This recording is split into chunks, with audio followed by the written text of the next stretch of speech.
Welcome to Seattle Maritime Matters. Hi, I'm Ken Saunderson with the Seattle Propeller Club, and today I'm joined by Cristi Chapman, who is the Executive Director of the Mission to Seafarers right here in Seattle. Cristi, thanks for joining us today. Ken, it is just a delight to be with you and with the Propeller Club. So thank you for the invitation to be with all of you. You bet, Cristi. Thank you for your time. Hey, tell us about the Mission to Seafarers and the great work that you're doing. So the Mission to Seafarers is a local and an international organization. We have a group in Seattle whose primary function is to be present and to provide pastoral care and just care in general to seafarers, merchant seafarers, when they are in Seattle. And so we have the great privilege of being able to go on board ships and meet with seafarers while they are docked in the port of Seattle. And so we basically show up to just make sure that they are okay, that they have kind of the basic necessities that they need for functioning for daily living, and just to visit with them. And of course, in the middle of COVID, those connections are so important, or even more important, because these guys can't get off ships most of the time. And so we end up being a friendly face and a different face that brings some little sliver of joy and rest and respite, hopefully, for them while they are in Seattle, just briefly. You know, and even during the time of COVID, there's a tremendous number of ships coming to Seattle. How many people are you serving on an annual basis? Well, so that's a good question. So even in the midst of COVID, we have been incredibly busy. And so in a normal month, we will visit anywhere from 45 to 50 ships that are at Terminal 18, Terminal 30 North, or Terminal 86. And so there's just a small handful of us who do all of this incredible work to go out and to visit ships. The goal is to visit all of them. And I think, on average, there may be 50 ships or so that are in the port at any given time or in any given month.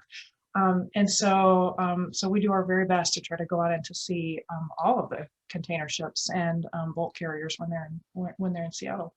And when you do a visit, tell me about what you try to do and the gifts that you provide the visiting seamen.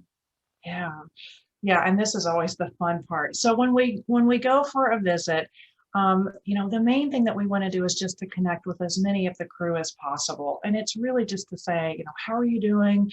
Tell me a little bit about what this journey has been like. Tell me a little bit about your family, and when you're going to get to go home. And so, much of what we actually take on board is just this willingness to listen. That in and of itself is a huge gift. And during the holiday season, one of the things that we take on board are ditty bags. And so some people have heard about our ditty bag program. Many people may have.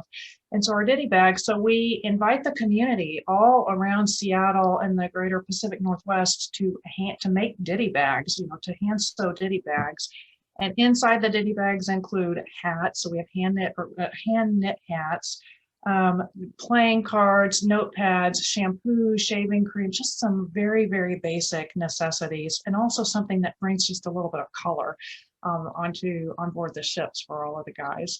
And then the other thing that we will do just all of the time is that we will also take on board SIM cards. And so all of you who have been out at sea, and even out sometimes in Elliott Bay and in the Puget Sound, know that it can be really, really hard to get in touch with family. Internet is obviously not a thing that is in the open ocean. And so when the seafarers are in port, it's one of the rare opportunities for them to be able to call home. And so we take SIM cards and they call. And every time we go on board ships, the first thing that people ask for are SIM cards. So we always have lots of those too. Oh, that's what a great service. You're dealing with people from around the globe. And so tell me about interactions with different cultures and languages and people from different ports around the globe. You are right. It is. I think that's one of the great gifts of this work that we do, is that we get to meet so many different people from all around the world. So many Filipino seafarers, many Indian seafarers, lots of Chinese seafarers who are coming into port.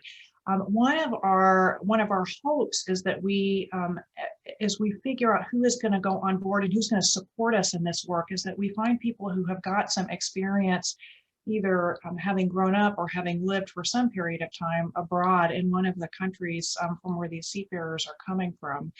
And we have a handful of chaplains who speak or are fluent in Tagalog, who are fluent in Mandarin and Cantonese. And it's amazing when we go on ships and we are with ship chaplains who are fluent in another language to all of a sudden watch those visits just completely transform. I think it must be this great connection home for seafarers when they have somebody come on board who can actually speak their language. Many of the seafarers that we encounter their English is absolutely remarkable. And having someone who is also fluent in their native language just really helps take that visit to a deeper level too. So yeah, it's amazing to me that every time we go on board a ship, we're going into another country. And that's remarkable to me. That's a great gift and something to be super curious about too. Well, I just love your caring and compassion that you bring to those kind of visits. I know that the maritime business community and the Seattle Propeller Club have been very, very supportive. Tell me how other people can get involved in supporting the work that you're doing. So there are three major ways that we are welcoming support. So one is, of course, through money, through contributions, and so we are a self-supporting mission, and so we are always looking for donations and for individuals and for organizations to partner with to help raise money. So that's the first way. The second is by volunteering, and we have lots of people who are coming to us who are very interested and curious about being ship visitors or being drivers when cruise ships are in town, and we transport crews back and forth to downtown. People are interested in driving. And then also just coming and being present in the center. We actually have a physical space, and so having some docents and some hosts, I think, is a really lovely thing too, because then you really get to encounter guys while they're resting and just having a good time. So that's another way.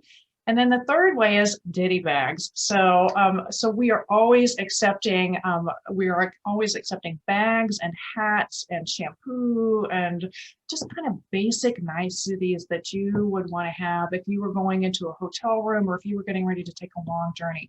We love to have those things so that we can then stuff them into these ditty bags as we get ready to give them away in December. So That's great. Cristi, how can people get a hold of you? all right, so the best way to get a hold of me, there are two ways. So you can call the center, and that phone number is 206-935-3439. And then you can also email me, and that email address is chapman@mts-seattle.org. And as a backup, the safe backup is always the website. So go to our website as well, which is mts-seattle.org. What a great story. Cristi, thank you so much for your time.